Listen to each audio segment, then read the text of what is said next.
안녕하세요. 김유갑의 경제부동산입니다. 구독, 좋아요 부탁드립니다. 드디어 약속의 6월이 바싹 다가왔습니다.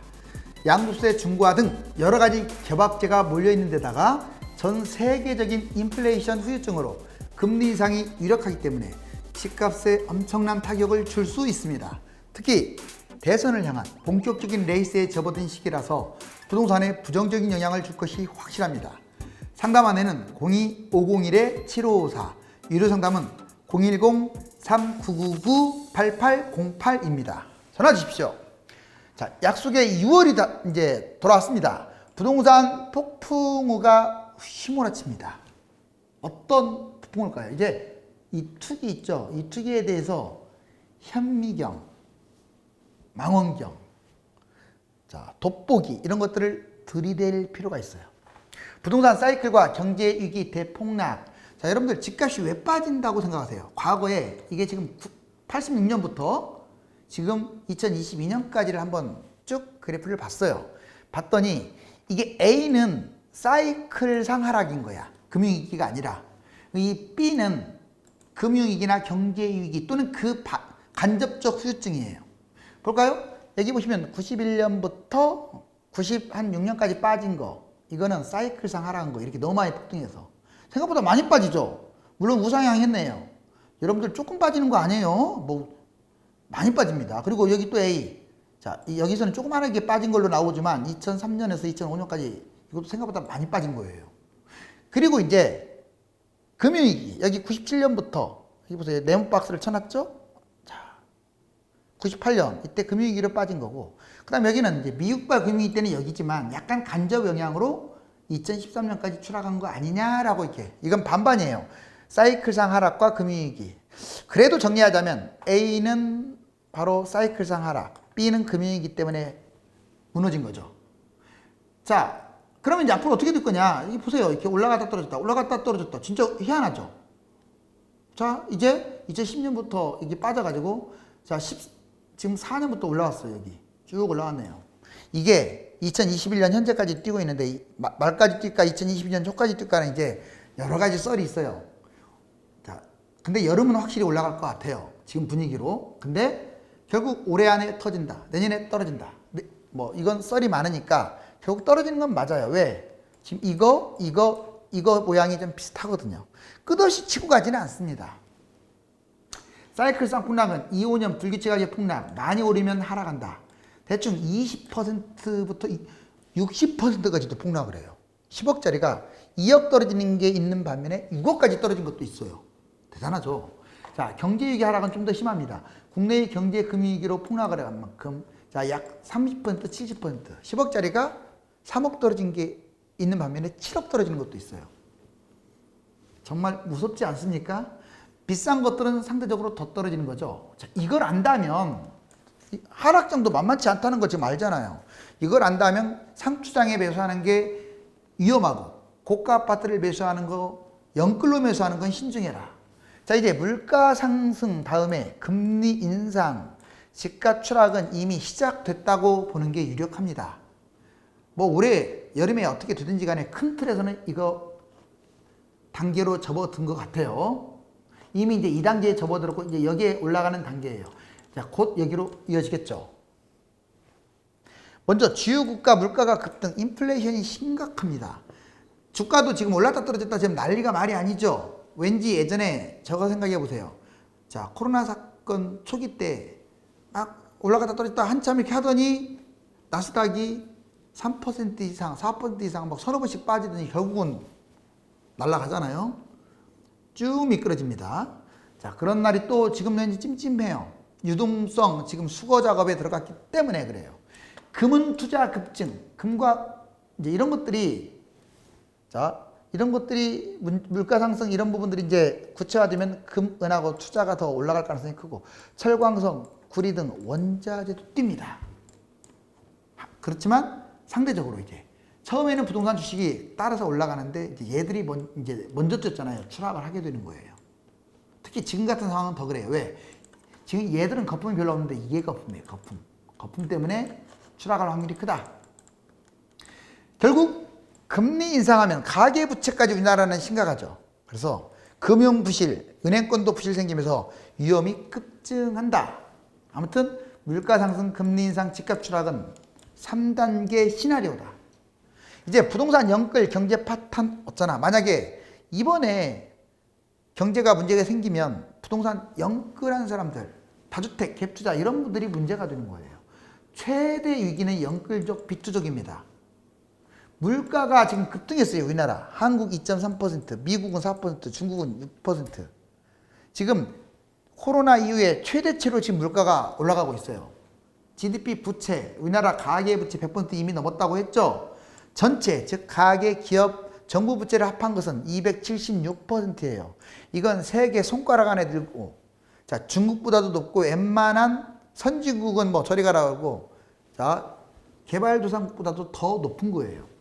금리 상승, 실제로 신용대출 3.70, 담보대출 2.73, 기하급수적으로 지금 늘어나고 있어요, 이거.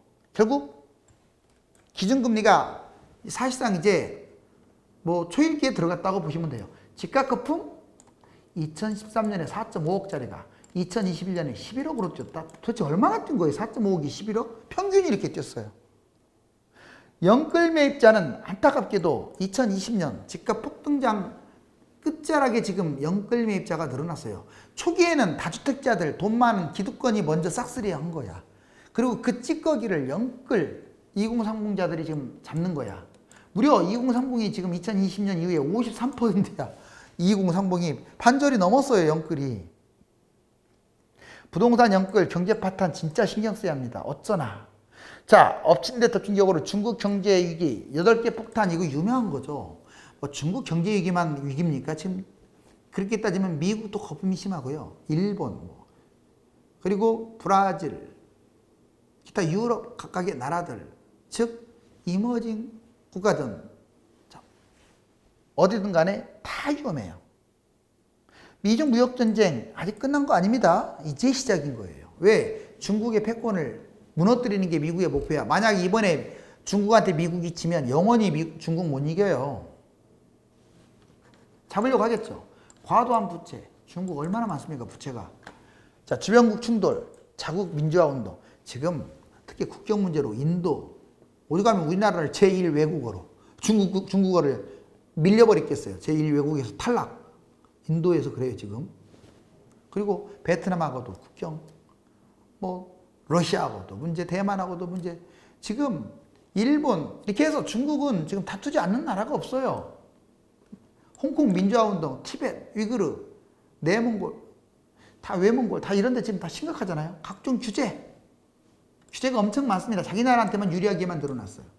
자국 기업만 보호하다 보니까 다 철수하고 있어요. 특히 우리나라도 중국에서 지금 인도 쪽으로 많이 나가고 있잖아요. 인건비 또 엄청 올랐어요. 상하이나 베이징은 2만 달러 육박하면서요. 너무 비싼 거야. 해외 기업으로 이탈. 부동산이 또 엄청 올랐습니다. 자, 우리나라보다 집값 자체는 비싸지 않는데 국민소득 대비는 더 비싸요. 중국이. 자, 우리나라 한국 가계부채 심각, 집값 동시에 붕괴될 가능성이 있어요. 먼저 가계부채 봤더니 예전에 2008년에 71, 그 정부 부채는 22, 기업 부채는 뭐 95해갖고 189였는데, 자, 12년이 지난 현재 보세요. 가계부채 98이 아닌데 100으로 넘어왔죠. 자, 그리고 정부 부채 45.2, 기업 부채도 108, 총합 252, 실질적으로는 278%예요. 최종급. 거의 3배. 우리나라 국민소득의 3배 가까운 빚이 이번에 코로나 때문에 정부 부채가 엄청나게 늘어나고 있죠. 심각합니다. 이게 동시에 붕괴돼 버리면요, 금융부실, 국가 파탄, 이걸 원하지 않아요. 저도 우리나라가 세계에서 최강 국가로 좀 발돋움했으면 좋겠어요. 그렇지만 지금 돌아가는 상황은 여의치가 않네요. 너무 성과주의, 부동산으로 골병이 들고 있고. 자, GDP 대비 가계부채 추이, 이것만 봐도 우리나라 지금 2019년에서 2020년 2분기, 지금 2021년까지 본다면 이제 98.6인데 이제 100% 넘었죠. 지금 한국이 선진국 평균보다 훨씬 높네. 75.3. 자, 전 세계 63.7인데 훨씬 높네. 신흥국 45.2인데 압도적으로 지금 가계부채가 심각한 거예요. 우리나라 이 가계부채, 특히 우리나라가 뭐 원자재가 이렇게 많이 나오는 나라가 아니잖아요. 그래서 심각한 거예요. 더 30대 영끌족 2020년 상투장 확대, 금리 인상에 직격탄을 맞을 가능성이 커요. 예전에 하우스푸어들도요 5060이 아니에요. 다 30대 40대 3040이 하우스푸어가 제일 많았던 거예요.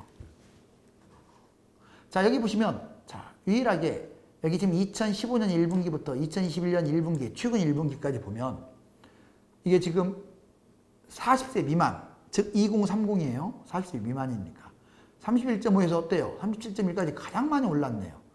영끌했다 이 말이에요. 지금 2030 영끌 부동산 올해도 멈추지 않았다. 계속 올라가고 있네요.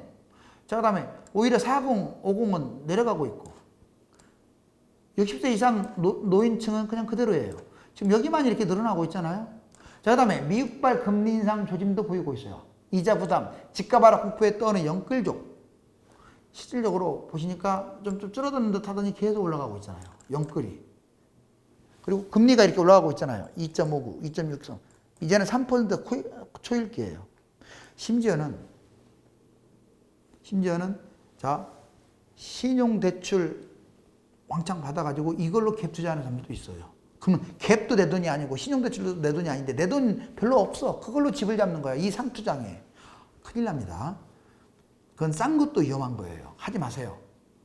자, 2030 영끌 꼭지의 배입, 거품분기 직격탄. 내 돈이 100% 있으면 뭐 사도 또 올라가고 떨어져요. 뭐 그것까지 제가 뭐라고 안 해요.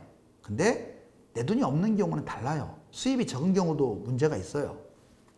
자, 60제곱미터 이하는 이제 25평 이하를 말해요. 주로 10에서 25평까지. 보면 여기 3억대 했던 게 2016년에 7억대까지 올라갔네요. 거의 더블도 더 떴네요. 7억 6천이니까 4억 떴죠. 그런데 여기 2013년으로 따지면 얘가 2억대 있어요. 즉 서울은 2억대가 7억대로 올라왔다고 보시면 돼. 다요. 어떻게 된 게 2억대가 7억대까지 평균이 올라가요. 그러니 안 좋다는 거예요. 뭐 상계동, 뭐 가양동, 어느 특정 지역이 아니에요. 다 그래요. 다. 조심해야죠. 자, 2030 서울 아파트 매수, 이때는 주로 다주택자들이 매수했어요. 기득권 세력이. 이때 마지막에 매수한 사람들이 영끌 젊은이들이에요. 좀 안타까워요. 자, 실질적으로 봤더니 2020년 4월달 1100건밖에 안 됐던 게 7월달 5900건으로 시간이 흐를수록 더 많이 매수했고, 그런데 2020년 7월달, 2021년 3월달, 자, 6개월 동안 봤더니 뛴 가격이 자 8억 8천이 9억 7백으로 별로 안 뛰었네요. 그쵸? 그러니까 영끌 매수한 사람들은 기분만 좋았지 별로 안 뛰었어요. 왜? 여기서 보시면 이 끄트머리 잡았기 때문에 그래요. 2010년, 2013년 아파트 이 폭락이 또 온다. 즉 이때 폭락했던 게 또 온다 이 말이에요. 이렇게 또 올 것이다. 왜냐? 자, 이거 보자고요. 예전에 노무현 정부 때 이렇게 꼭지 찍고 2009년 언저리에서 쭉 빠지기 시작을 했어요. 그러다가 또 올라갔죠. 그런데 여기 보면 통화량, 돈 찍어내는 거, 그 다음에 시가총액이 통화량을 앞서고 있죠. 그리고 저번에 이때도 아주 버블 세븐 해가지고 뭐 분기도 내에 만회했는데 지금 거기를 추월해버렸어요. 가볍게 추월했어요. 높잖아요. 더 이렇게 화살표 해봤더니. 즉 이때 거품의 대자비 모양이고 지금이 더 심하다. 2007년보다 더 고평가됐다. 이게 문제인 거예요. 아파트값 시세 변동, 아파트값의 몰락. 자, 일단 표면적으로 보여지는 것만 보니까 2012년까지만 봤을 때 12억 6,500이 12억 6,500이 자 9억대로 급추락을 했는데 13년 가서는 아예 8억대로. 이건 시세고요. 금매는 7억대. 결국 반토막 났다는 뜻이에요. 자, 개포동 주공 1단지도 13억 4천짜리가 2012년에 9억 4천으로 약 30%가 빠졌는데 13년에는 8억대로 떨어져서 40%, 금매 기준으로 50%. 즉 강남권이 재건축이 금매 기준으로 50%는 그냥 기본으로 빠진다 이거예요. 인플레이션 금리 인상 시작됐다. 한미, 유럽, 중국, 후유증, 한국 인플레이션 여기 보세요. 계속 올라가는 거 보세요. 인플레이션 2.3% 4월달 현재. 미국 4월달 기준 4.2, 유로존, 유럽 각국들 계속 마이너스였다가 1.6까지 뛰었고요. 중국 마이너스 4까지 갔던 게 지금 6.8이에요. 어떻습니까? 하나같이 다 이렇죠. 이건 볼 것도 없이 이게 무슨 뭐 금리 인상을 나중에 하겠죠. 이렇게까지 지금 치솟고 있는데 이건 인플레이션 확실합니다. 지금 기관이나 외국인들이 뉴스 이용해가지고 저 주식 팔아먹으려고 인플레이션 당장 안 올린다 뭐 이런 지금 언론 플레이 하는 거예요. 개미들 병들게 하려고. 항상 주식 조심해야 돼요. 경제난, 중남미 인플레이션 상황 심상치 않다. 중남미 인플레 상황과 주요국 장기금리 상승을 봤더니 이렇게 높았던 게 쭉 떨어지다가 결국 이렇게 치고 가고 있네요. 멕시코, 브라질, 멕시코도 비슷해요. 그리고 미독 주요국 장기금리 상승. 여기 보시면 뭐 미국, 독일만 그런 건 아니에요. 다른 나라들도 마찬가지예요. 자, 물가지표 반등, 인플레, 경계. 여기 보시면 장기가 파란색이야. 다 세죠? 파란색 길잖아요. 빨간색보다, 단기보다. 멕시코, 심각하네요. 저기. 그러면 지금 미국, 독일 나왔으니까 미국, 심각하네요. 여기. 그죠? 파란 게 길잖아요. 단기는 오히려 좀 마이너스인데 장기는 이렇게. 독일도 그래요. 여기 파란 거 엄청 길죠. 이 나라뿐입니까? 프랑스, 아일랜드, 벨기에, 스페인 다 지금 난리죠. 우리나라도 만만치 않아요.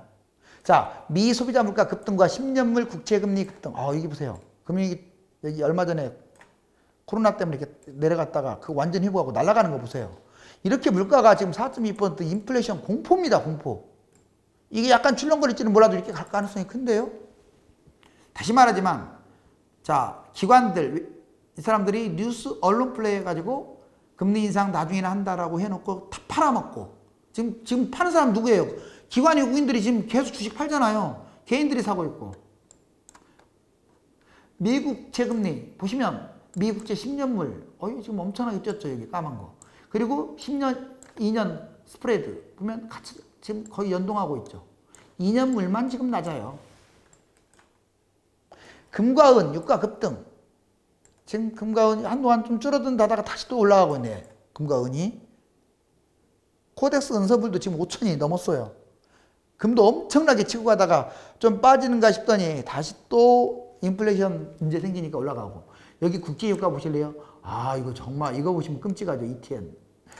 마이너스 40까지 갔던 게 여기 보세요. 60까지. 즉 유가 1년 만에 6배. 제가 뭐라고 했습니까?